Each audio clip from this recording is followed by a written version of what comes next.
तीसरे जन्म में कंस और शिशुपाल। हिरण्याक्ष की कथा तो आपने शुरू दिन ही सुनी है, आज हिरण्याकश्यप की सुनते हैं। हिरण्याक्ष के वध के बाद में बड़ा चिंतित रहता था। उसने भगवान ब्रह्मा जी की तपस्या करी। हिरण्याकश्यप ने ब्रह्मा जी की तपस्या करने के लिए वन में गया, ब्रह्मा जी की आराधना करी। ओम ब्रह्मणे नमः, ओम ब्रह्मणे नमः। जैसे ही पुष्कर में गया, ब्रह्मा जी की आराधना करने लगा, उसी समय एक तोता वहां पर आया और वो तोता बोलने लगा, नारायण नारायण नारायण। वो तोता नारायण नारायण बोले ना, तो उसको अपसुकन लगा। हिरण्याकश्यप ने कहा कि आज मुहूर्त अच्छा नहीं है, क्योंकि दुश्मन का नाम सुन लिया। वापस घर पलट के चला गया। फिर दूसरे दिन नारायण नारायण, फिर घर गया। उनकी पत्नी कयाधु जी ने पूछा, पतिदेव तपस्या से आधे रास्ते में ही आ गए क्या? बोले नहीं, आज मुहूर्त खराब है। बोले एक तोता था, वो तोता कुछ गलत शब्द बोल रहा था वहां पे, तो हमको आज तपस्या करने की इच्छा नहीं हुई। कयाधु जी का गलत शब्द क्या बोल रहा था? वैसे ही नारायण नारायण कर रहा था। जैसे ही नारायण नाम सुना, वासुकी नाग की बहन है कयाधु, बड़ी प्रसन्न हो गई कि इस पापी के मुंह से पहली बार तो नारायण का नाम निकला, नहीं तो कभी नारायण का नाम लेना पसंद नहीं करता है। वो चार हाथ वाला, वो घोंटे वाला, वो यूं सुदर्शन वाला नाम कभी नहीं लेता था कि नारायण। ये पापी लोग कभी भगवान का नाम भी नहीं ले सकते, नाम लेने में भी इनको लज्जा आती है। जैसे ही कयाधु माता ने विचार किया कि पहली बार इसके मुंह से नारायण का नाम निकला, तुरंत घर के अंदर गई, पानी का गिलास भर के लाई, पतिदेव को पानी पिलाने गई और पानी पिलाते समय पूछ रही, हाँ मैं भूल गई वो तोता क्या बोल रहा था? अरे वो तोता नारायण नारायण बोल रहा था। भोजन कराने बिठाए तो भोजन करते करते बहाना बना के पूछ लिया कि क्या बोल रहा था तोता? वो वैसे ही नारायण नारायण कर रहा था। थोड़ी बात घुमाए, बात घुमाने के बाद फिर थोड़ी देर बाद 10 मिनट बाद वो क्या बोल रहा था तोता? ऐसे कर करके कयाधु ने 108 बार हिरण्याकश्यप से नाम बुलवा दिया नारायण का। एक माला पूरी करा दी नारायण की। ये माता कयाधुओं के लिए संदेश है कि अपने घर में भी कभी ऐसा हिरण्याकश्यप हो तो ऐसे ही बहाने से उसको भक्ति कराया करो।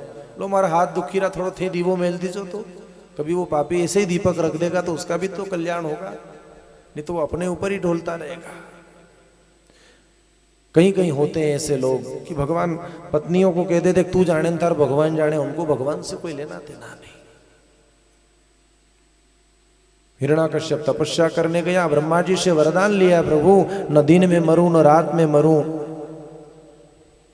न मैं अस्त्र से मरूं न मैं शस्त्र से मरूं, न मैं नर से मरूं न मैं नारायण से मरूं। बहुत सारे वरदान ले लिए। सब वरदानों को लेकर के जब घर आया, पता चला कि कयाधु का हरण कर लिया इंद्र ने, और नारद जी की कुटिया में माता कयाधु रह रही है, और उन्हीं के यहाँ पर प्रहलाद जी का जन्म भी हो चुका था। प्रहलाद जी को लेकर के, कयाधु को नारद जी के आश्रम से लेकर के हिरण्याकश्यप अपने घर आया। प्रहलाद जी को गुरुकुल में भर्ती कराया है।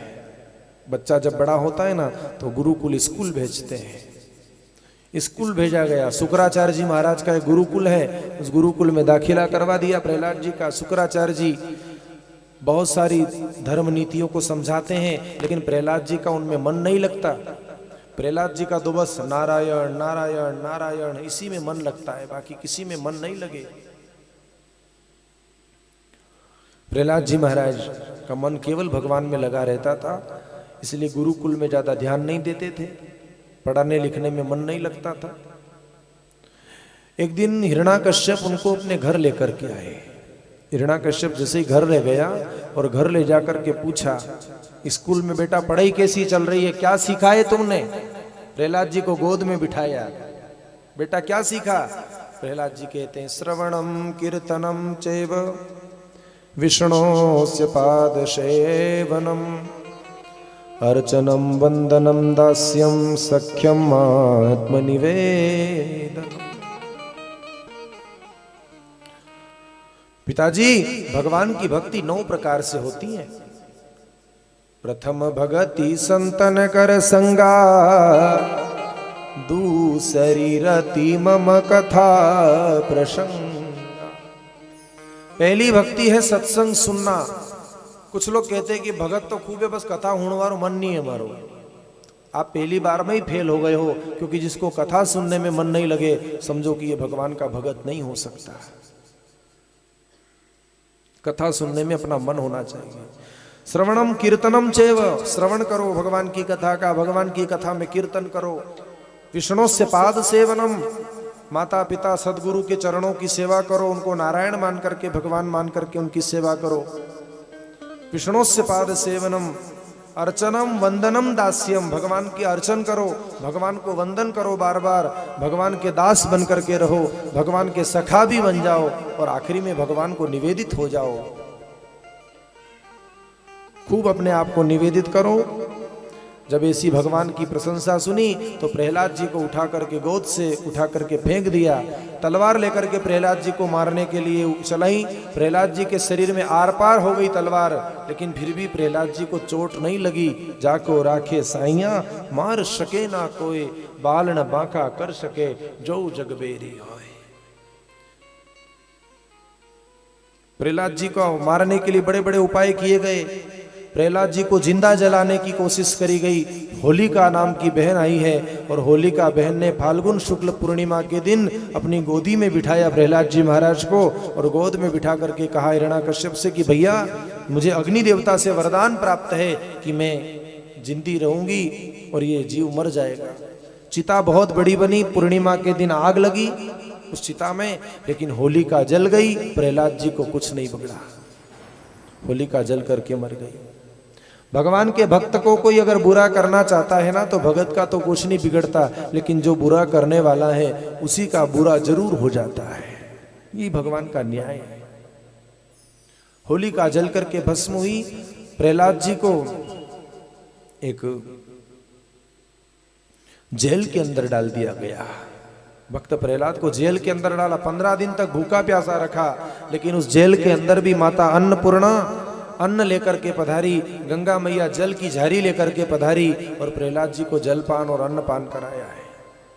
वहां भी प्रहलाद जी की मृत्यु नहीं हुई तो हिरण्याकश्यप बड़ा डर गया। हिरण्याकश्यप ने जब जैसे ही प्रहलाद जी को जेल से बाहर निकाला, देखा कि और पुष्ट हो गया है, तो कहा कि ए तुझे वहां किसने जिंदा रखा है, वहां किसने भोजन दिया तुझे?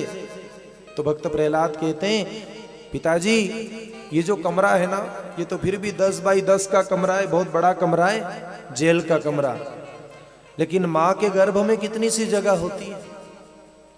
जब माँ के पेट में बच्चा लटकता है तो कितनी सी जगह होती है, इतनी सी जगह होती है। इतनी सी जगह में भी मुझे 9 महीने तक भगवान ने मरने नहीं दिया, तो इस 10 बाई 10 के कमरे में क्या मरने देगा?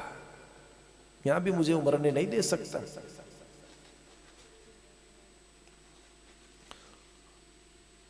कहां है तुझे बचाने वाला? बोले कि कहां नहीं है भगवान, जहां देखूं आ तू को तू। कीड़ी में छोटो बन बैठो, हाथी में मोटो बन बैठो, जहां देखूं आ तू को तू।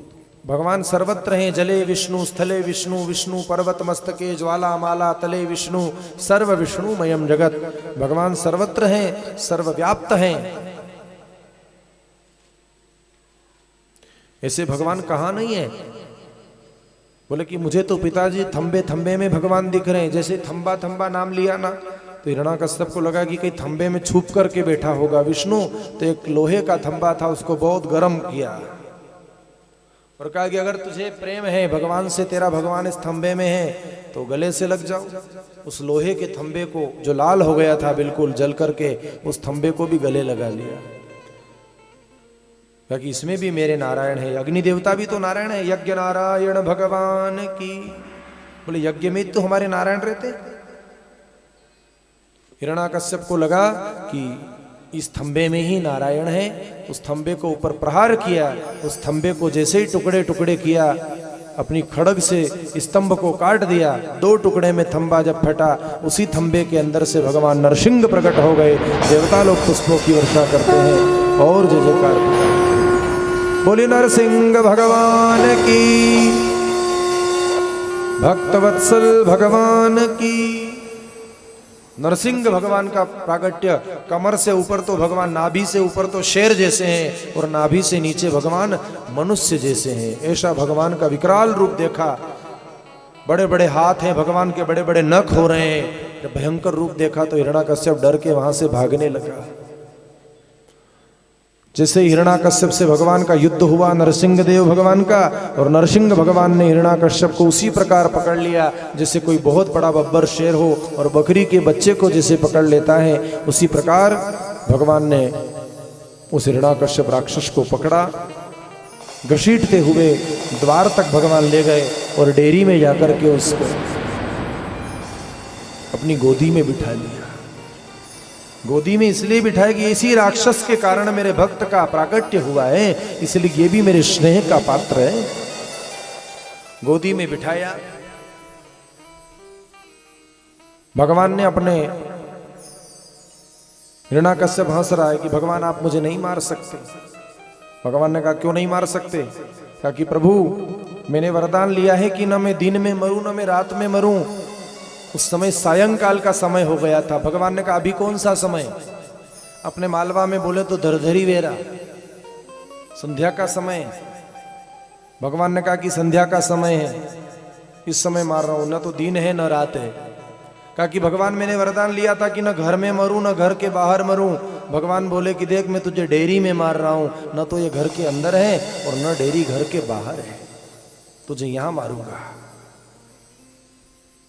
हिरण्याकश्यप ने कहा कि भगवान मैंने वरदान लिया है ब्रह्मा जी से कि चैत्र महीने से लेकर के फाल्गुन महीने तक के जो 12 महीने होते हैं इनमें मेरी मौत नहीं हो। भगवान ने कहा तेरे लिए अधिक मास बनाया है, वैशाख महीने 2 हो गए ना, कभी कभी अधिक मास आता है। भगवान न मैं अस्त्र से मरूं न मैं शस्त्र से मरूं, मैंने वरदान लिया, न मैं नर से मरूं न मैं नारायण से मरूं। भगवान ने कहा कि बता मैं कौन हूं, न मैं नर हूं कि सिंह हूं? बोले मैं जानवर हूं कि मनुष्य हूं कि देवता हूं। अब नरसिंह भगवान का रूप देख के चकरा गया कि न जाने क्या है। भगवान से कहा कि न अस्त्र से मरूं न शस्त्र से मरूं। भगवान ने कहा मेरे भयंकर नाखून हैं, इन नाखून से तेरा पेट चीर करके तेरी मुक्ति में करूंगा। भगवान ऐसा कह करके उसके पेट में नाखून डाल देते हैं, पेट फाड़ दिया, उसका गरम गरम रक्त बाहर निकल गया। आंतड़ियों को भगवान ने गले में धारण कर लिया। देवता लोग पुष्पों की वर्षा कर रहे हैं और जय जयकार पुकार रहे हैं। बोले नरसिंह देव भगवान की। नरसिंह भगवान ने उस राक्षस का अंत किया। सभी देवी देवता पधारे, समस्त देवताओं ने भगवान की सुंदर स्तुति करी। आज की कथा को हम विश्राम करेंगे और आरती वाले यजमान यहाँ पर पधारेंगे, आरती का कार्य होगा।